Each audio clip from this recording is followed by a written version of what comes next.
Bonjour et bienvenue, il est 13h30 sur les ondes de GMS FM et sur toute l'étendue du territoire national. C'est l'heure du journal.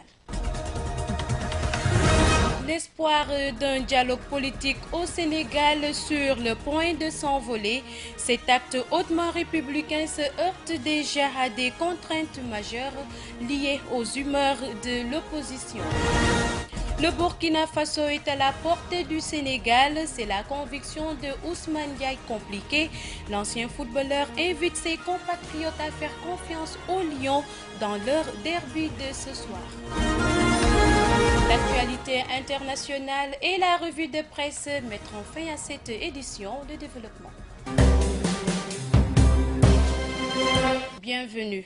Le dialogue politique prôné par le chef de l'État en sursis, les nombreuses conditions posées par l'opposition risquent d'en faire un mort-né, nous dit Papo Mané dans cette analyse. S'achemine-t-on vers un dialogue politique au Sénégal? Tout laisse à le croire, surtout depuis la main tendue par le président de la République. En marge de la Tabaski, Macky Sall a invité l'opposition au dialogue, un geste de haute portée politique dont la matérialisation risque cependant de se heurter à des obstacles. Si globalement ce dialogue reçoit une adhésion populaire, il reste qu'une certaine opposition l'a sortie d'une condition, c'est-à-dire la libération du maire de Dakar, Khalifa Ababakar Sall. Cette exigence constitue un obstacle majeur sur le chemin d'un dialogue souhaité par l'opinion, mais pas seulement. Accepter cette condition, c'est renoncer à un principe fondamental de reddition des comptes et de bonne gouvernance. Macky Sall peut-il courir ce risque? On pourrait difficilement le penser, ce qui rend peu probable l'ouverture d'un dialogue politique assujetti à beaucoup de contraintes, comme celle dressée sur son chemin par Maître Abdoulaye Wade. L'ancien président du Sénégal a posé 6 conditions pour sa participation à un éventuel dialogue, les unes plus utopiques que les autres aux yeux du pouvoir, ce qui laisse peu de chance à la tenue de ce dialogue qui n'est pas une demande, pas plus qu'un souhait, mais plutôt une adhésion contenue dans cette phrase du chef de l'État: je reste ouvert au dialogue. Merci Papo Mané. Pour redonner à la ville de Ziguinchor un nouveau visage, après les nombreuses ordures occasionnées par la Tabaski, la mairie a effectué hier une opération de ramassage de poubelles dans les marchés. Elle a été appuyée par l'unité de coordination de la gestion des déchets solides. Mohamedou Salif Ndiaye a pris part à cette séance. La mairie de Ziguinchor a sorti les gros moyens pour faire face à la poubelle occasionnée par la fête de la Tabaski. Pour redonner à la ville un nouveau visage, une opération coup de poing de nettoiement et de ramassage des ordures est déclenchée pour une durée de 3 jours afin de venir à bout des ordures. L'agent voyer de la mairie décline les stratégies mises en place. On a démarré déjà les opérations à Tilène. Vous avez vu qu'on a mis là-bas un chargeur qui est en train de prendre les ordures et les camions. Vous allez voir, dans sous peu, Tilène serait très propre. On va progresser dans les autres marchés. On va enlever le marché Seymour, on va enlever le marché Nema, on va enlever même Gare routière, on va enlever au niveau de la commune, donc un ramassage général.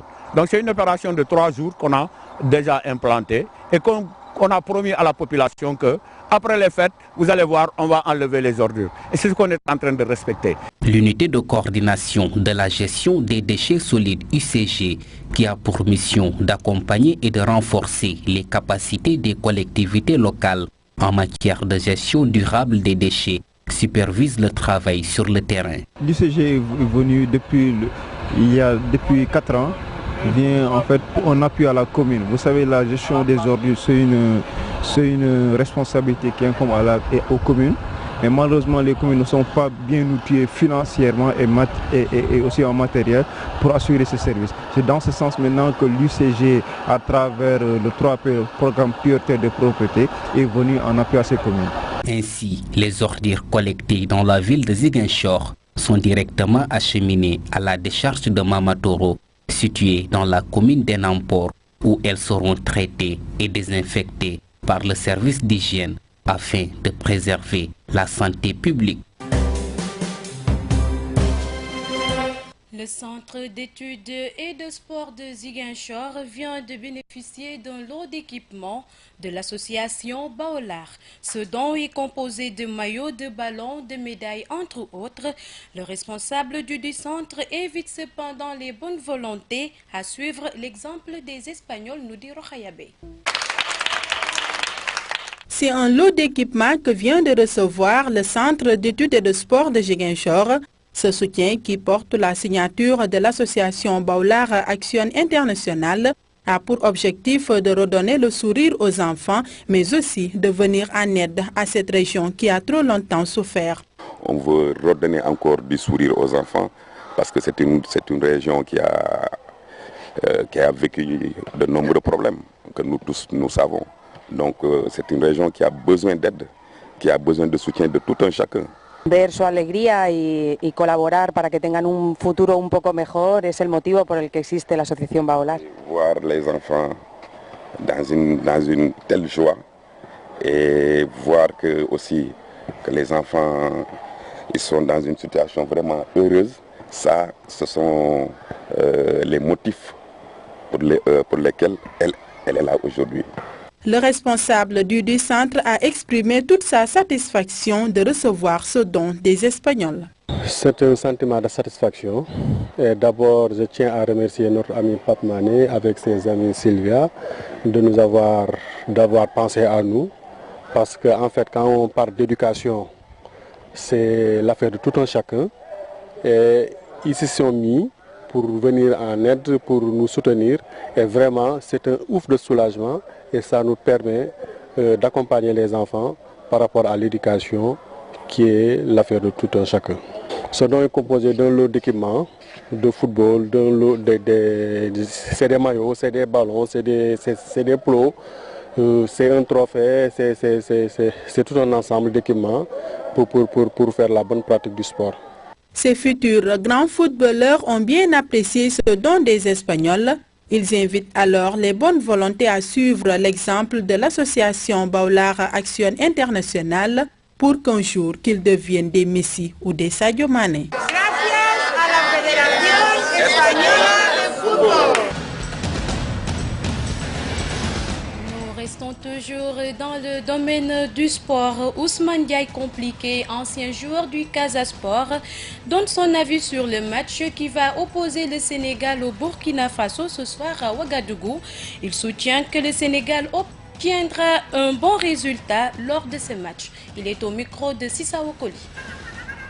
Là, on a perdu 2 points, comme on dit, mais on va jouer à l'extérieur. Et je pense que le Sénégal a des joueurs de contre. On a joué contre une défense renforcée avec 2 joueurs qui vont très vite. Les Burkinabés vont très vite devant. Ils ont 2 joueurs qui vont très vite. Ils ont joué en contre chez nous. On va leur rendre la monnaie. Je pense que le match ne va pas être pareil que le match aller. Ils sont obligés de faire le jeu, ils sont chez eux. Et pour assurer leur qualification, c'est de gagner le Sénégal. Je pense, partant de ça, normalement, moi, personnellement, j'ai dit, c'est plus jouable d'aller jouer chez eux que de jouer chez nous.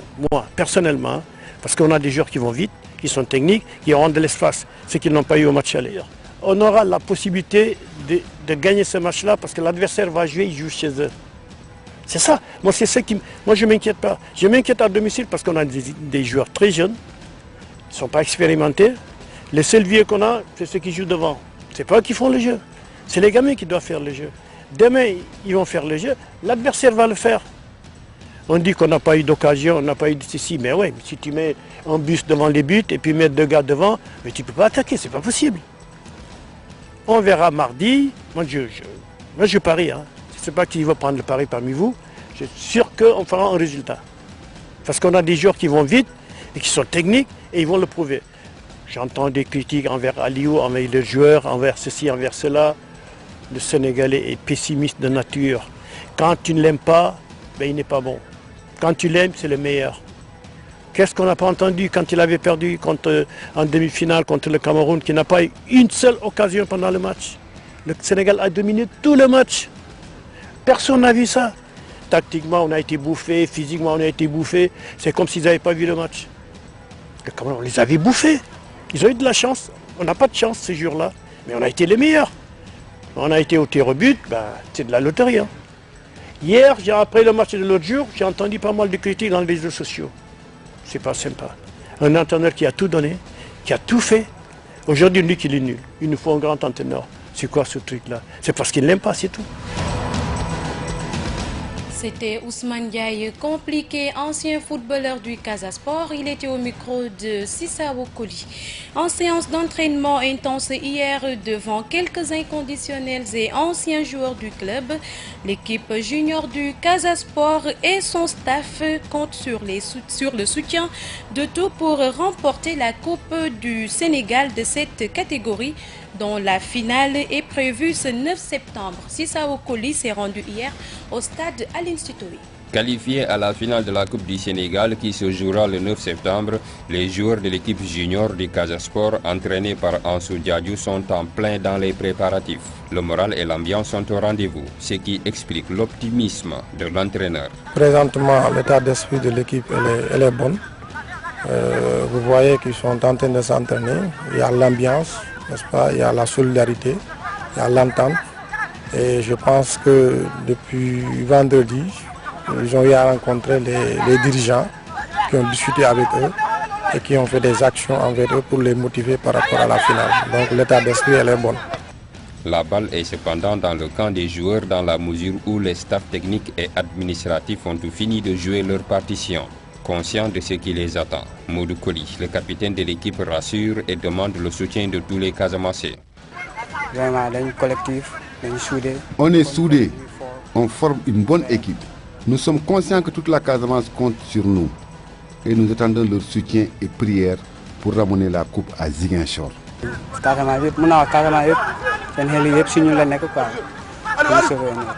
Après la mauvaise saison de l'équipe senior de la capitale sud du pays, les juniors espèrent sauver la saison de football en cours en remportant la finale qui les opposera à Ndangan le 9 septembre à Dakar. Un défi qui ne sera pas facile à relever face à une équipe qui les a battus en demi-finale il y a quelques années en catégorie inférieure. Nous passons à présent à l'actualité internationale présentée en bref et en images par Chertidiane Sissé. Les électeurs kenyans voteront de nouveau le 17 octobre. Après l'invalidation par la Cour suprême de l'élection qui s'est tenue début août, la commission électorale du Kenya a fixé lundi 4 septembre la date du nouveau scrutin présidentiel. Le président sortant et vainqueur du précédent scrutin, Uhuru Kenyatta, affrontera donc une seconde fois le leader de l'opposition, Raila Odinga.